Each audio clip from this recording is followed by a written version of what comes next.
نحمده ونصلي على رسوله الكريم أما بعد فأعوذ بالله من الشيطان الرجيم بسم الله الرحمن الرحيم رب اشرح لي صدري ويسر لي أمري واحلل عقدة من لساني يفقهوا قولي.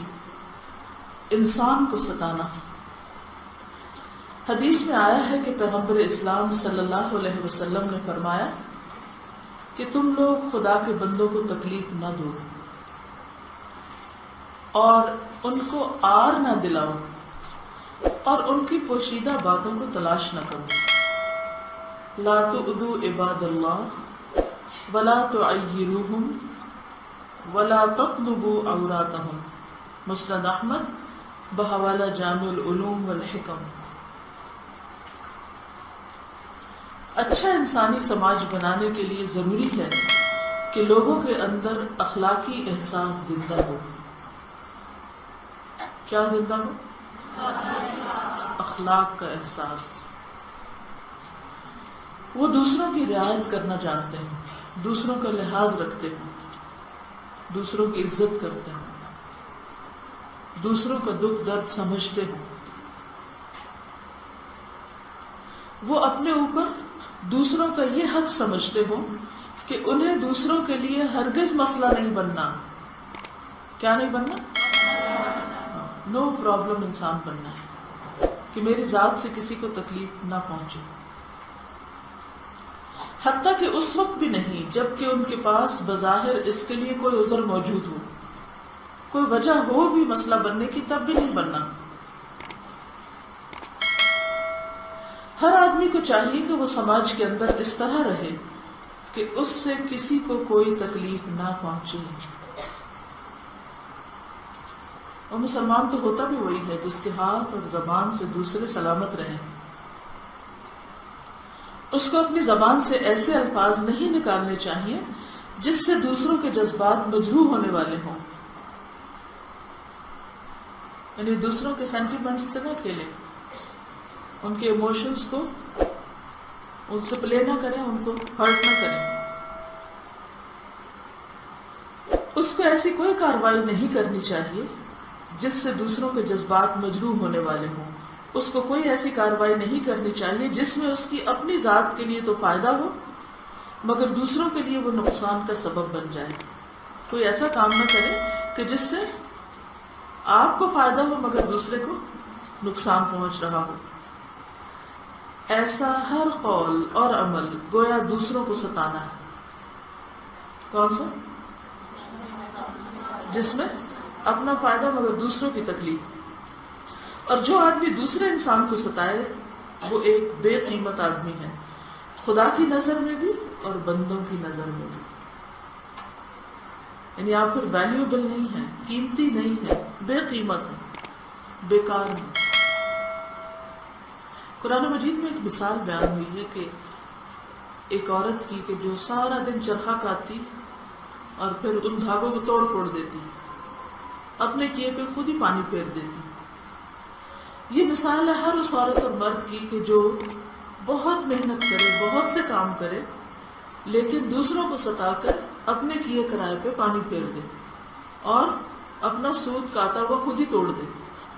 یہ ایسے ہی ہے کہ کوئی شخص محنت کر کے گرمی میں کھڑے ہو کے کچن میں کھانا پکائے اور پھر پکانے کے بعد اس کو بن میں الٹ دے.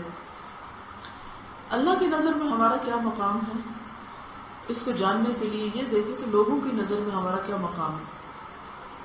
کہتے ہیں نا, زبان خلق کو نقارہ خدا سمجھو.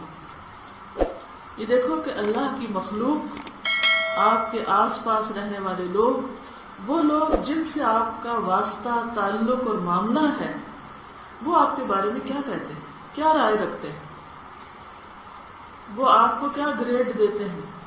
کیونکہ بعض اوقات ہم یہ سوچتے ہیں کہ نہیں, ہمیں نہیں پرواہ کوئی کیا کہتا ہے, we don't care, we don't mind. نہیں, آپ کو پرواہ ہونی چاہیے, آپ کو فکر ہونی چاہیے, کیونکہ کل اللہ کے ہاں یہ سارے لوگ آپ کے گواہ بن جائیں گے, یا آپ کے حق میں گواہ بنے گے یا آپ کے خلاف گواہ بنے گے.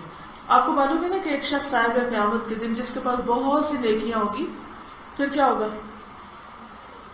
اتنے ہی لوگ بھی آ جائیں گے. کوئی کہے گا اس نے مجھے مارا تھا, کوئی کہے گا اس نے مجھے بے عزتی کی تھی, اس نے مجھے سخت الفاظ استعمال کی, گالی دی, یا ویسے ہاتھ سے مارا, یا کوئی بھی اذیت دی. پھر کیا ہوگا کہ وہ اعمال سارے, اس کی نیکیاں ان میں تقسیم کر دی جائیں گی. کیا آپ یہ چاہیں گے کوئی آپ کے بینک اکاؤنٹ سے جا کے سب کچھ نکال کے لوگوں میں تقسیم کر دے؟ اور پھر یہاں تو چلو مال کا خسارہ, وہاں یہ ہے کہ ان کی پھر برائیاں, جو باقی لائن کھڑی ہوگی, ان کی برائیاں اس شخص کو دے دی جائیں گی کہ ان کی سزا بھی یہ بھگتے. تو کوئی معمولی بات نہیں ہے, آسان مرحلہ نہیں ہے, بہت مشکل ہے. آدمی کے ساتھ کبھی ایسا واقعہ پیش آتا ہے یا اس سے کوئی ایسی غلطی ہو جاتی ہے جس کے بارے میں اس کو شرمندگی کا احساس ہوتا ہے, یعنی اسے خیال آتا ہے کہ اس نے غلط کیا. ایسی بات کا تذکرہ کر کے اس کو آر دلانا درست نہیں. آر کیا ہوتی ہے؟ کسی کی غلطی پر اس کو شرمندہ کرنا. مثلا کیسے؟ کوئی مثال ہے تاکہ بات سمجھ آئے. یہ تو ہوتا ہی ہے. آپ کریں ذرا کسی کو شرمندہ اور لکھ لیں اپنے پاس کہ اب یہ آپ سے ہونے والا ہے. آپ سے لازماً وہ غلطی ہوگی جس پر آپ دوسرے کو آر دلاتے ہیں. کسی کو نسب پہ تانا دینا. مثلا نسب کا تانا کیا ہوتا ہے؟ فیملی نیمز کو پکارنا. مثلا ہمارے ہاں کچھ خاص نیمز ہیں جن کو بہت بدنام کیا گیا, جیسے مسلی. مسلی حالانکہ نماز پڑھنے والے کو کہتے ہیں. مہاجر, اور جی اگر ماں باپ نان مسلمز ہو تو ان کا بھی تانا دیتے ہیں. پوائنٹ آؤٹ کیا تو وہ لازماً آپ کا بچہ وہ غلطی کرے. تجربے کی مثال ہے یہ سب کے سامنے کہ بہت دفعہ ایسا ہوتا ہے کہ آپ کسی کا بچہ کوئی بدتمیزی کر رہا ہوتا ہے, یا کوئی اریٹیٹ ہو رہا ہوتا ہے, یا کوئی تنگ کر رہا ہوتا ہے ماں باپ کو, تو آپ اگر ان کے ماں باپ کو آر دلاتے کہ کیا تم نے تمیز سکھائی, یہی تمیز سکھائی ہے تم, اور کہاں سوئے ہوئے ہیں, یا کسی بھی طرح, یا یہ کہ آپ کا بچہ یہ اور یہ کر رہا ہے, تو لازماً آپ کا بچہ وہ کرے گا. اور بچوں کی کوئی گارنٹی نہیں ہوتی. آپ ان کو 10 دفعہ ایک بات سکھائیں نا, پھر وہ اپنی مرضی کرتے ہیں, کہتے رہتے ہیں لیکن پھر بھی وہ نہیں سمجھتے, کوئی گڑبڑ کر جاتے ہیں. تو کسی کو ماں باپ کا تانا دینا, یا بچوں کا دینا, یا نسب حسب کا دینا, یا کسی عادت کا دینا, یہ آر دلانا ہوتا ہے.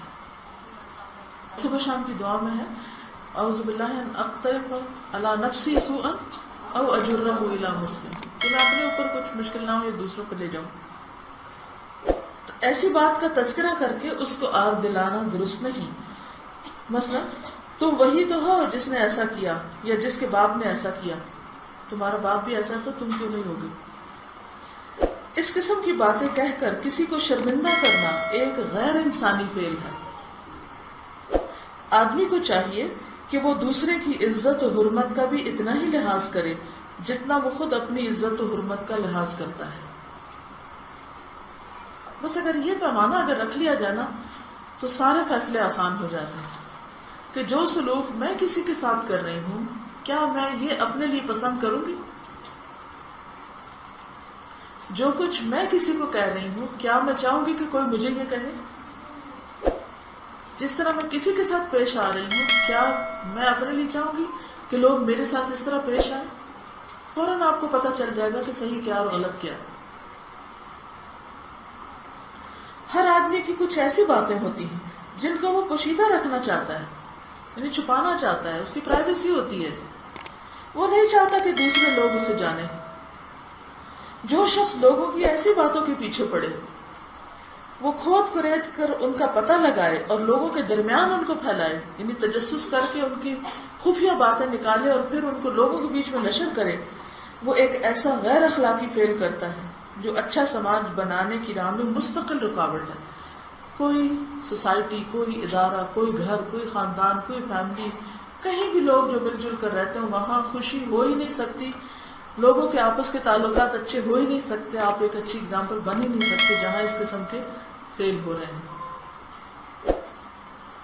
تو اس لیے بہت ضروری ہے کہ جیسے نبی صلی اللہ علیہ وسلم نے فرمایا, تم خدا کے بندوں کو تکلیف نہ دو, نہ زبان سے, نہ عمل سے, نہ رویے سے, نہ چہرے سے.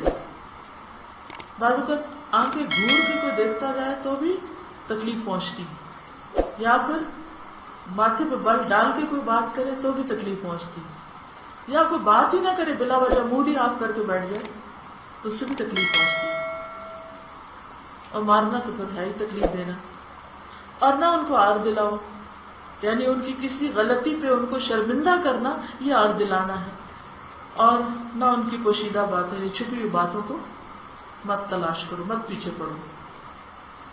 دیکھیں حدیث میں آتا ہے خیرکم خیرکم لأہلہ وانا خیرکم لأہلی، تم میں سب سے اچھا وہ ہے جو اپنے گھر والوں کے لیے اچھا ہے، اور میں تم میں سب سے زیادہ اپنے گھر والوں کے لیے اچھا ہوں۔ تو اب ایک شخص جس نے اچھائی یہ سمجھی کہ وہ کراؤڈ میں اچھا ہے اور گھر والوں کے لیے اچھا نہیں، تو دنیا میں تو وہ بڑا پاس ہے مگر آخرت کے لحاظ سے تو فیل ہے۔ تو گھر والوں کی گواہی بھی تو لی جائے گی۔ لوگ مثلا کوئی ایک دفعہ ملا ہے، 2 دفعہ ملا ہے، وہ ایک اور طرح کی گواہی دے رہا ہے، جن میں وہ 24 گھنٹے ہیں، مطلب یہ کہ روز جہاں ہوتا ہے ان کی گواہی زیادہ ویلڈ ہے، کیونکہ گواہیاں بھی تو اسی کے حساب سے پرکھی جائیں گی۔ قریب والوں کی گواہیاں زیادہ امپورٹنٹ ہوتی ہیں، جس نے اپنی آنکھ سے کسی کو دیکھا ہو، سب کچھ دیکھا۔ اصل میں بات پتہ کیا ہے، ہمارا نفس ہمارا سب سے بڑا دشمن ہے۔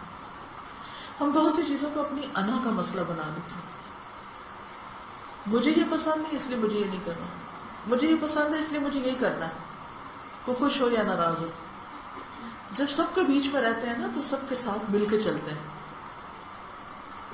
دیکھیں قرآن مجید میں ایک فارمولہ ہمیں دیا گیا ہے، وَأَعْرِضْ عَنِ الْجَاهِلِينَ،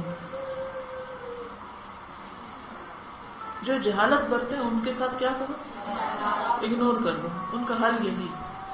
ایک شخص بدتمیزی پہ اتر آیا تو آپ کیا کریں گے؟ بدتمیز ہوں گے اس کے ساتھ؟ کوئی چیخ رہا تو آپ بھی چیخیں گے؟ ایسے تو کام نہیں چلے گا۔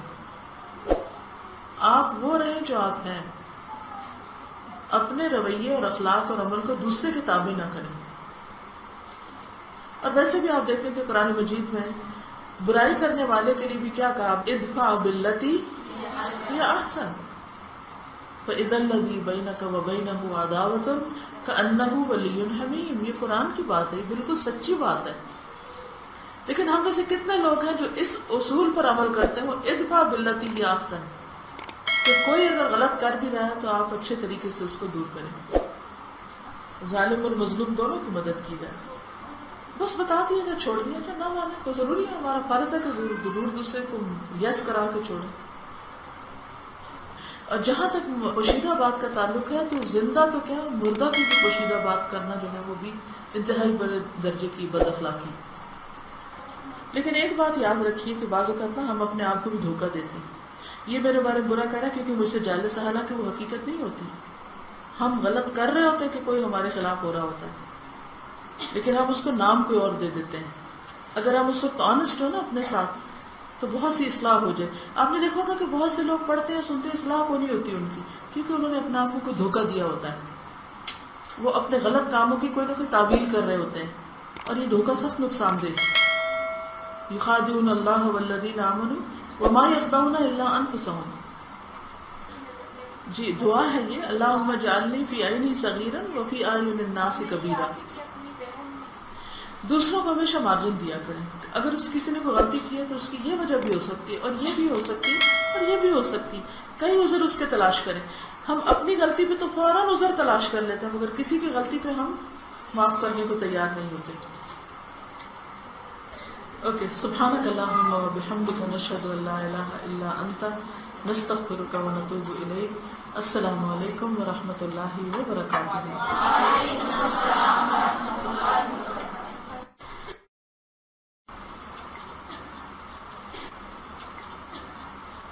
نحمده ونصلي على رسوله الكريم، اما بعد، فاعوذ باللہ من الشیطان الرجیم۔